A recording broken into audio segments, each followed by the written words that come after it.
Bonjour à tous, bienvenue dans ma cinquième vidéo du Challenge Crypto. Aujourd'hui on va parler de Aptos, qui est en 67e position du classement crypto, si je ne me trompe pas.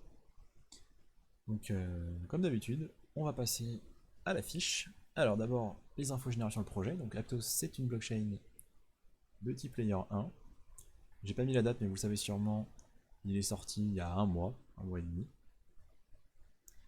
Les fondateurs, c'est les deux gus qu'on a vus sur la photo, sur, la, sur la première page, sur la miniature.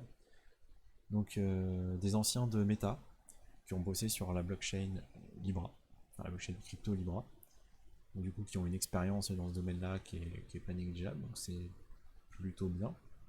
Concrètement, Libra a été shutdown par Facebook, par Meta, et du coup ils sont partis sur leur propre projet. Au niveau de la tech, donc on est sur du proof of stake classique, donc les blocs sont validés par stacking, donc des validateurs qui possèdent du token et qui permettent qui bloquent le token, enfin qui bloquent du coup des quantités de tokens et qui permettent de valider les transactions et de faire tourner la blockchain. Au niveau du langage, on n'est pas sur du Solidity comme la plupart des projets, on est sur un autre langage qui s'appelle Move, qui est en fait basé sur Rust, qui est quelque chose de relativement connu, hein, parce que Move, tout le monde en parle comme si c'était nouveau, incroyable, etc. A priori, c'est quand même basé sur quelque chose de déjà connu. Peu importe, l'idée c'est que c'est plus accessible et plus sécurisé que Solidity, donc c'est deux points qui sont super importants. Pourquoi? Parce que ça permet euh, de faire venir des développeurs plus facilement travailler sur votre projet quand c'est plus accessible, c'est moins compliqué d'apprendre à développer dessus, donc ça c'est cool. Et la sécurité, bah, on prend toujours, hein. On prend vraiment toujours. Hein. Donc l'idée c'était quoi? C'était de fournir plus de vitesse dans le traitement des transactions. Donc là on parle de 160 000 transactions par seconde, donc c'est plus que Solana qui était théoriquement capé à 120 000, hein, ce qui était déjà énorme. Au niveau du système du consensus de merde, du consensus de traitement, c'est Aptos BFTV4. Donc il passe, comme on l'a déjà vu dans une précédente vidéo, par un système de choix des validateurs par les généraux byzantins. C'est-à-dire qu'en fait, il faut valider l'information. Je passe par plusieurs personnes, par plusieurs validateurs, et je pars du principe qu'en fait, au moins 2 tiers d'entre eux vont transporter la bonne information. Et tant que les 2 tiers d'entre eux portent la bonne information, bah, tout va bien. On peut tolérer le tiers restant qui va être déconnant, du coup, l'utilisateur malveillant, et on l'éliminera pour les prochaines transactions.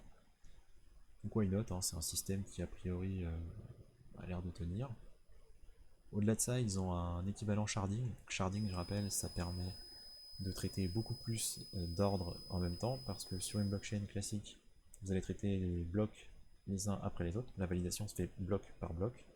Là, on peut traiter des blocs en parallèle, donc plus vous avez de lignes parallèles et plus vous pouvez traiter le bloc en même temps. Donc ça permet de démultiplier le nombre d'ordres traités. Donc voilà, eux ils l'appellent le bloc STM, concrètement ça correspond à ce qu'on connaît en sharding. Et point super intéressant, ils ont une belle flotte de développeurs, autour de 350. Donc c'est un peu moins que Matic, mais c'est quand même énorme, et ça c'est peut-être le point qui me semble être le plus rassurant sur le projet. Alors maintenant on va parler du marché, et de comment ce projet se positionne dessus. Donc c'est un concurrent layer 1 comme on l'a dit, hein, donc il vient concurrencer tous les autres layer 1 comme Ethereum, enfin tous les autres projets qui veulent remplacer Ethereum, donc il est dans cette filiale-là. Bon. Il vient notamment se fight avec Solana, il y a une petite rivalité là-dedans qui a été mise en avant parce que Solana c'était le plus rapide, et du coup lui il vient le remplacer, donc cette espèce de Solana, fighter de Solana quoi. Bref, je trouve ça pas hyper frappant, mais on verra bien. Donc leur idée c'était comme je disais, hein, c'est qu'ils considèrent que les blockchains actuelles sont trop lentes, elles sont pas assez fiables, ils ont des problèmes d'engorgement. Ça c'est vrai, en tout cas de l'expérience que j'ai fait. Si on est beaucoup à vouloir faire des transactions en même temps, bah, ça se peut que les transactions soient très ralenties, voire même qu'elles passent pas. Donc ça c'est vrai, s'ils arrivent à régler ce problème-là, par contre ils ont une vraie capacité à être pris au sérieux. Enfin ils sont déjà pris au sérieux, mais à proposer un produit qui va tenir dans le temps. Ils ont réussi à lever 350 millions lors de leurs ICO, donc ça c'est vraiment costaud par contre. Donc soit au travers de leurs investisseurs, de partenariats et d'entreprises crypto. Quand je dis investisseurs, c'est qu'en fait, au-delà du monde crypto, on a des investisseurs du monde traditionnel, des fonds d'investissement, etc., qui sont venus mettre des billes dans Aptos. Et ça, c'est quand même une vraie bonne nouvelle. Point important aussi, l'écosystème existe depuis peu, mais ils ont déjà plus d'une centaine d'applications dispo. Je suis pas allé les tester, je sais pas si elles sont qualitatives, je sais pas si elles sont super pertinentes, mais en tout cas, il y a plus de 100 applications dispo. Au niveau de la tokenomique et du token, là c'est là que ça devient intéressant. Donc on a 1 milliard de tokens en offre initiale, mais on n'a pas d'offre totale. C'est quoi la différence, vous me direz? C'est que 1 milliard c'est ce qui est prévu, l'offre totale c'est qu'en fait on va la dépasser sur 1 milliard, probablement. Parce qu'en fait il y a de l'inflation, je reviens dessus juste après. Donc ça c'est un truc moi j'aime pas trop. Donc actuellement ils ont libéré 130 millions de tokens, donc c'est 13% de la supply, donc c'est vraiment pas énorme. Le reste sera libéré a priori de façon continue sur 10 ans. Sachant que presque la moitié de la supply appartient à la team, donc aux fondateurs, aux développeurs et aux personnes qui ont, c'est pas la team, mais aux investisseurs, donc les boîtes, les entreprises et ceux qui ont investi lors des ICO. La moitié des tokens, donc c'est juste énorme, sachant que toutes ces personnes, donc 50% de la supply, va pouvoir être stackée avant d'être débloqué, parce qu'en gros il y a une libération, donc tout est bloqué pendant un an.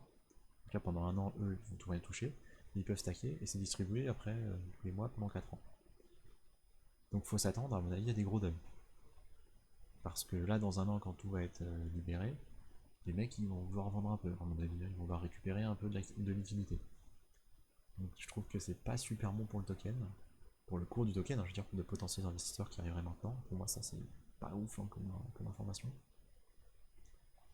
Au niveau de l'utilité du token, donc on est sur la validation du proof of stake évidemment, hein, donc il faut stacker les tokens, il y a un rendement qui est autour de 7%, ce qui donne une petite idée du type d'inflation qu'on aura. Faut voir quelle est la proportion de tokens stackés, hein, mais voilà, ça donne des idées.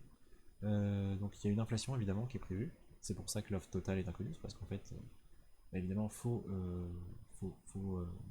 donner des récompenses payées hein, concrètement les validateurs. Et donc en général on pense à des mécaniques pour compenser la génération de tokens qui est créée par ça, par cet effet-là, qui est donc une inflation du token. Parce que là, j'en ai pas vu, donc a priori, on a un token, enfin un nombre de tokens qui va continuer à croître. Encore une fois, quand vous êtes investisseur sur un projet, vous préférez que le token, il y en ait de moins en moins, pas de plus en plus. Donc ça, moi, j'aime pas. Évidemment, le token permettra de payer ou permet de payer des gas fees sur la blockchain et un système de gouvernance qui permet de voter les évolutions de la blockchain. Donc ça, c'est plutôt du classique. Au niveau du coup, des perspectives et des risques, hein, donc du coup, mon avis général, je pense que le prix de lancement était élevé. Je trouve que c'est curieux, un peu comme pour Appcoin, ça traduit d'un écosystème un peu étrange que d'avoir un projet nouveau sur lequel on est déjà top 100 en fait. Même là, les 67, je pense qu'on devait être plus haut encore quand on était au lancement. Pour moi, ça risque de glisser fort en fait. Au-delà du fait qu'on est dans un contexte compliqué, qu'on a une tokenomique particulière, qu'on a une grosse inflation, je pense que ça fait beaucoup d'éléments qui font que le token risque de chuter et que le prix de base était franchement élevé. Mais on ira voir ça sur le graphique juste après. La tokenomique, comme j'ai dit, est plutôt favorable à l'équipe, aux investisseurs et pas tellement aux nouveaux avenants. Donc encore une fois, moi personnellement, attention quoi. Sachant que si par contre si vous étiez là au lancement, c'était cool pour vous, hein, parce qu'il y a eu a priori, il y a eu des belles récompenses, hein, j'ai passé pas mal de vidéos, pas mal de choses. Apparemment ça a l'air sympa quoi. Il y avait disons, des récompenses généreuses. Ils sont dans ce délire de la course à la blockchain qui proposera le plus de transactions, et moi personnellement c'est pas forcément un sujet qui me touche beaucoup, c'est-à-dire que je trouve que c'est pas forcément le plus intéressant. Je préférerais d'avoir des blockchains qui vont essayer de mieux gérer les risques, de mieux anticiper les hacks, d'avoir des trucs plus safe en fait. C'est plus ce genre de projet là dont on a envie d'avoir quand on est dans des situations comme maintenant où on a des FTX qui se vendent et où il y a de l'argent qui est soutiré un peu de façon étonnante. On préférait avoir des blockchains qui nous disent ok, on a des solutions de sécurité, ok, on travaille sur ça. En tout cas, moi, c'est mon avis à moi. Au final, la course à qui va aller le plus vite, ça m'intéresse moins, quoi. Au-delà de ça, à long terme, ils font des estimations de leur supply, et on voit qu'au bout de plusieurs années, au bout de 5, 6, 7, 10 ans, la supply en fait évolue, c'est-à-dire qu'il y a une base qui est constante, hein, c'est ce qui a été donné, ce qui est donné, et puis en fait il y a le token qui est créé, donc avec l'inflation, et on voit que cette partie-là, les récompenses pour les stackers, pour les validateurs, ça prend une part de plus en plus importante de la supply. Et moi je trouve ça pas du tout rassurant en fait. Parce que dire qu'on crée de plus en plus de tokens, d'une part, donc en fait chaque token vaut moins, donc moi ça j'aime pas à long terme, et qu'en plus on concentre la supply sur les validateurs. Donc si vous avez peu de validateurs, ça fait qu'en fait votre projet se centralise. Donc là évidemment, ce que je fais c'est de la spéculation, mais à long terme je m'interroge du coup sur la pérennité du truc. À voir comment ça évoluera, mais là j'aime pas trop. Au niveau des conséquences de la chute de FTX, donc là évidemment FTX est viandé et a entraîné depuis tout le monde. Je pense que ce token va encore en subir les conséquences du fait du reste. Et en plus, FTX était investisseur chez eux. Je ne sais pas à quelle hauteur, mais c'est pas complètement négligeable. Autant au niveau de la réputation que du fonds, même s'ils ont 350 millions de côté, ce qui est quand même plutôt bien. Donc oui, c'était une des plus grosses ICO de l'année. Sûrement être dedans était une bonne chose. Mais moi j'ai pas l'impression que le token soit super utile et je vois pas de vraie raison de l'acheter maintenant. Donc voilà pour mon avis. On va juste aller voir rapidement le graphique. Et bah il n'y a pas grand chose à dire en fait, hein. Voilà, on est en vue weekly. Moi je vais pas toucher à ça, hein. Vous faites ce que vous voulez. Voilà, on a un AETH à 22,5, très bien. L'émission elle était par là, du coup j'imagine. Ouais, je crois que c'était 2,5, hein. On a 2,7. Ça va aller très très vite, hein. Je vous fais un carré. Ça va aller très très vite, on va pas perdre de temps là-dessus. Petit carré, il est où le 0? Ok. Donc moi entre 0 et 1. Voilà. Entre 0 et 1, là je m'intéresse au truc. Avant ça, no thank you.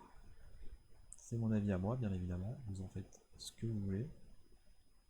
Mais je ne vois pas de raison fondamentale pour que le projet pump. Il n'y a pas de raison technique non plus. Et on est. Parce que bon, vous pourrez me dire on est en bas, mais enfin je veux dire, il n'y a pas assez de recul pour avoir des analyses techniques intéressantes. Et le contexte macro est franchement pas bon. Donc à mon sens, il n'y a pas de raison de mettre des billes là-dedans, hein. Les seuls projets qui profitent de quelque chose actuellement, c'est la Coupe du Monde. Et lui, il en fait juste pas partie, hein. C'était mon avis à moi. Merci de m'avoir écouté et à la prochaine.